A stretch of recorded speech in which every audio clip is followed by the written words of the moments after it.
Let's do it the way Izzy coached me to do this. All right. All right. You're up. But we won't do your intro twice, Bill, so forgive me for that. All right, our next speaker is Gary Parsons, good friend of mine and board member of the Anwen Ridge Taxpayers Association. He is also on the board of the SMARA Fund. Gary is a Anwen Ridge-based general building contractor, and he's been out there since the late 80s. He received his BS in environmental design from UC Davis, and his community involvement is extensive, including the taxpayers, the Yuba Watershed Institute, now SMARA Funds Board, and someday maybe we'll get him on the Circle Board too. Was that a no? It's a heckling hard audience. All right, Gary. Gary's going to come up. He's going to talk about the concerns about living next to a mine, having a mine in your neighborhood. What is that like, Gary, having a mine right next door? It's miserable. It's absolutely miserable. Thank you all very much for coming out today. Thank you, Caleb. And Bill is just telling me some very exciting news about what the state might be considering.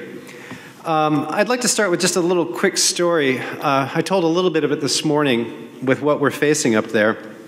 And the Anwen Ridge is on a ridge of land between the South Yuba and the Middle Fork Yuba. And it goes from about Bridgeport, where the covered bridge is, to somewhere up in the high country. It depends on who you talk to. But that chunk of land, say between Graniteville and French Corral, is basically the Anwen Ridge. It's fairly narrow, but it has a nice flat spot in the middle of it. That flat spot in the middle of it is an ancient riverbed full of gold. So the Anwen Ridge Taxpayers Association has been around since 1975, and it formed originally to fight the first open pit proposal to reopen these old hydraulic diggings called the Cherokee diggings.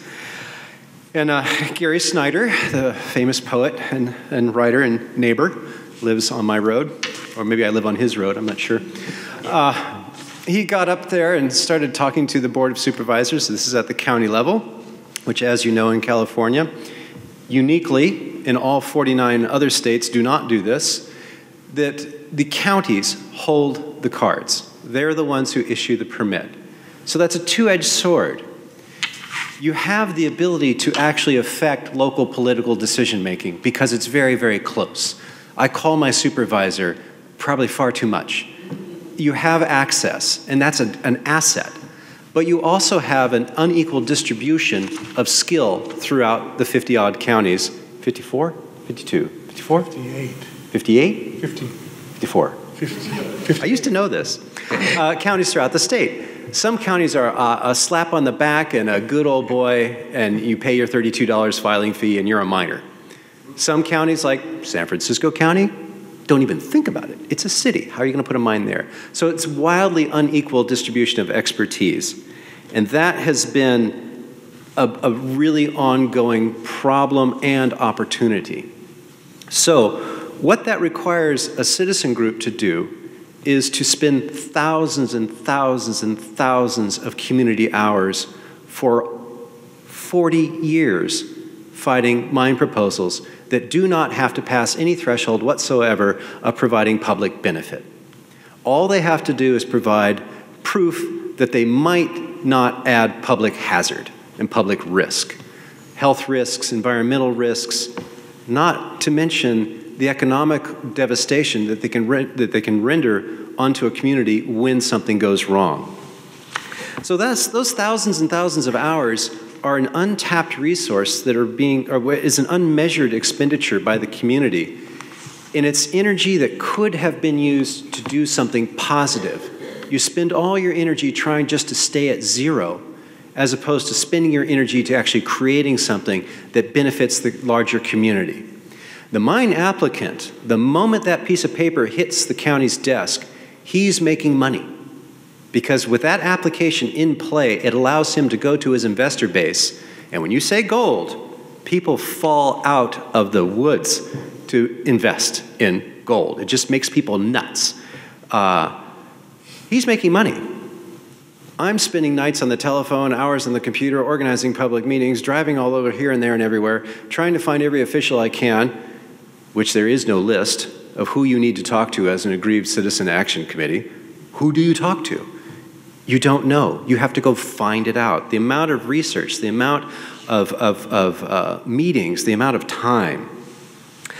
So within that, this is not just a new mine. It's an old hydraulic mine that was never reclaimed in the first place.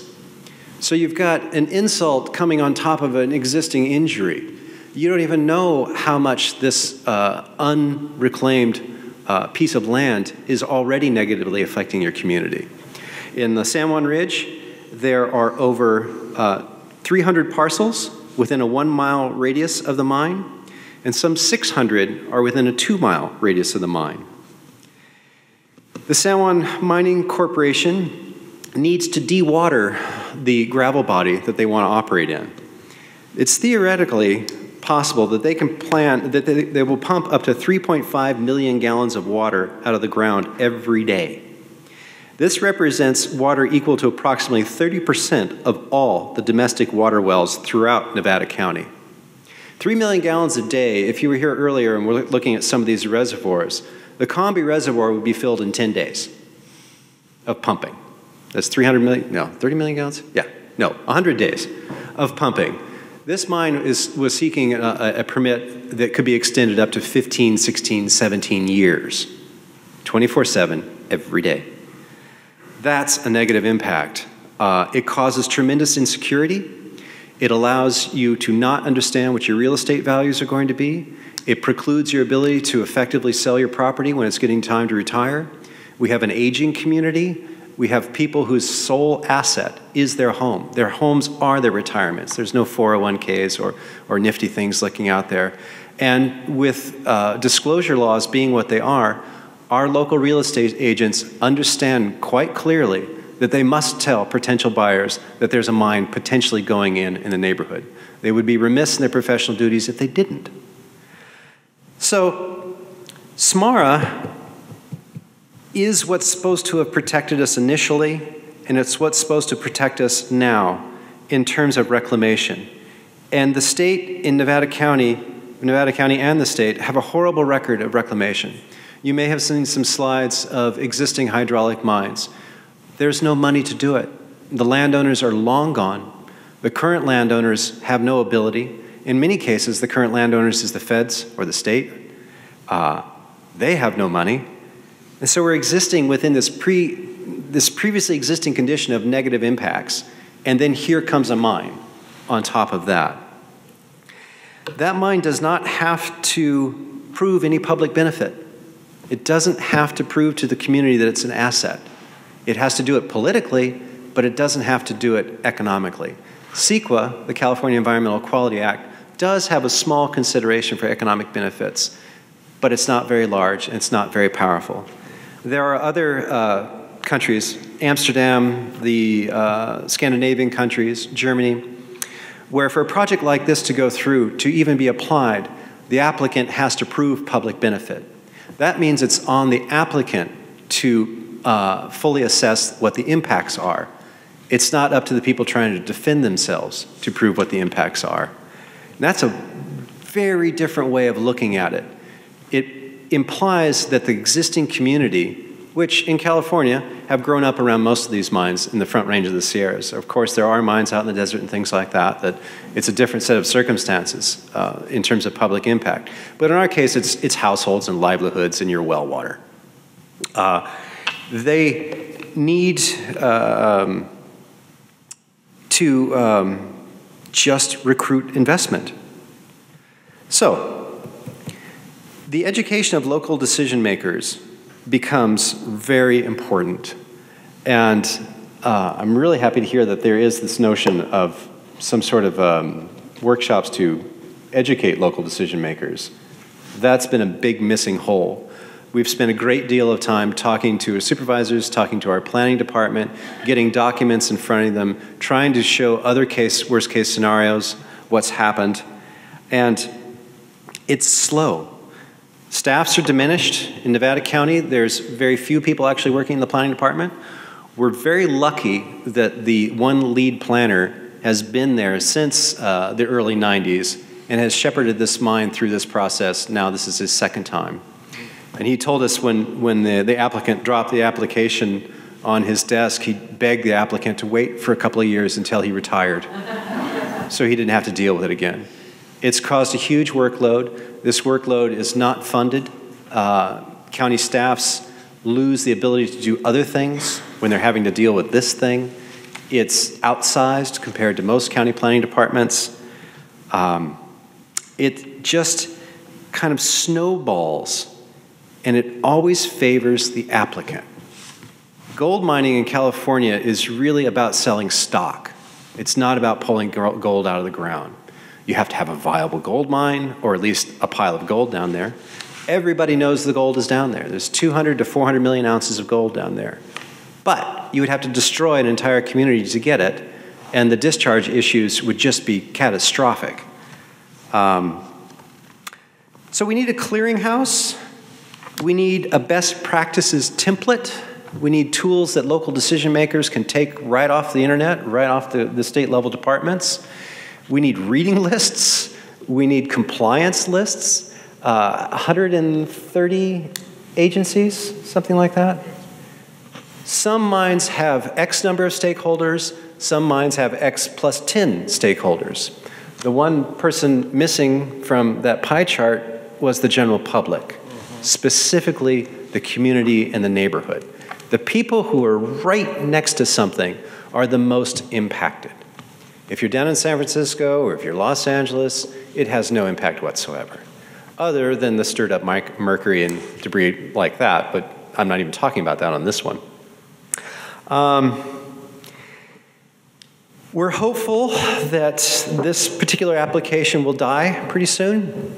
The price of gold is happily dropping. The level of our protest has been, again, the Taxpayers Association sort of prides themselves on being the most rational people in the room. And so far that message has been effective. We don't jump up and scream and do a lot of theater. We tend to do a lot of science. And that's really what gets community members. It's nice to have people outside screaming and hollering because that provides you room to be listened to. But it really is the onus is on the neighbors who are disaffected. Nobody else is going to fight for a rational decision more than the neighborhood itself. The agencies that grant the permits, the county, the state, the operator himself, they all have a slightly different set of interests, and very rarely are those interests focused on the well-being of the neighborhood and the community.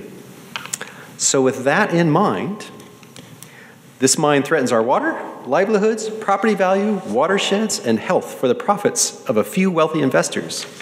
The application claims to bring jobs and taxes to Nevada County, but history tells us this mine will end up costing us much more than it can possibly provide.